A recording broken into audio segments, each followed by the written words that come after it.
Hi everyone. Today I want to dive into a subject that often weighs heavily on many of our hearts and minds: childhood trauma.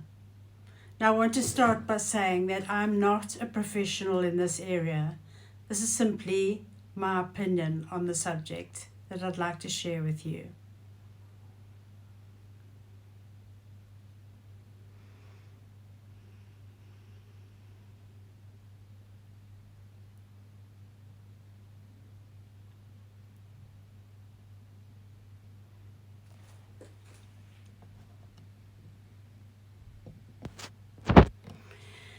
Welcome, friends, and if there's anyone new visiting us, a big special welcome to you. I'm cold. As you can see, I'm very cold. South Africa is the strangest place, you know. When I go to England or when I have been to Europe, yes, it's cold. I've been there in the middle of winter. I've lived in England in winter. But you dress accordingly when you go outside, and you come inside and you've got your interior heating. We don't have that here. We dress like this inside and outside. Modern homes don't have fireplaces anymore like they used to, and so we rely on gas heaters and that type of thing. So I think with the changing of the climates, because they definitely are, it's getting much colder here than it ever was before, we're going to have to look into some heating of some sort. Anyway,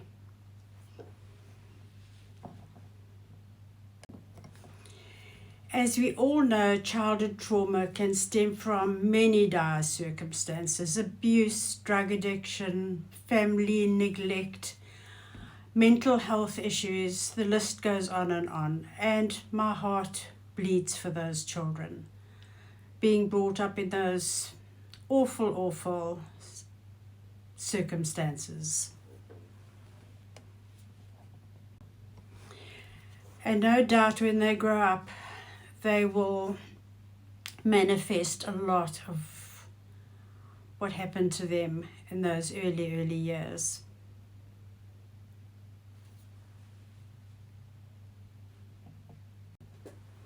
But today I want to talk about a different aspect. How many adults, myself included, sometimes find ourselves blaming our life challenges on childhood trauma? Now, we've already established what real childhood trauma is.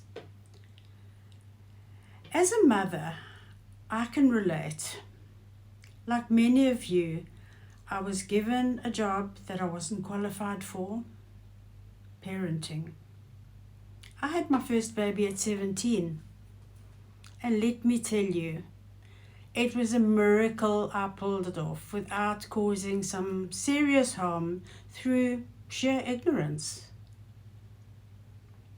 I've grown up with certain tendencies, like a need to please everyone around me and struggling to say no. Not talking about unpleasant subjects. Looking back on my childhood, I can see the actions or inactions of my mother that affected me. But here's the thing. I have no idea what she was going through at the time. No idea at all. In her time, mental health issues like postnatal depression, as the example, weren't openly discussed. My mother faced challenges that I can only imagine. I was born when she was 41, very unexpectedly, obviously.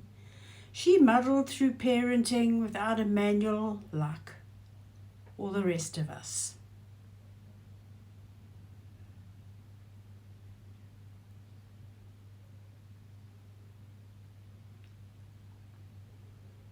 Well, what does this mean for me? For a while, I found myself pointing fingers at my mother. attributing my struggles to childhood trauma. But then I had a shift. I realized that I was throwing stones from my glass house. I'm 71. It took a lot of maturity to finally see that. Most mothers have their imperfections, just as we all do, and it's unfair to place blame on them for their mistakes. What I've learned now is that I can set boundaries, that I can say no, and I can prioritize what I want to do. I'm now making changes in my own life. I'm beginning to speak about topics that once I felt uncomfortable speaking about. I'm allowing for growth and for healing in my life. And for the things I'm still figuring out, I'm going to choose forgiveness. I hope my children will forgive me just as we must forgive ourselves and our mistakes.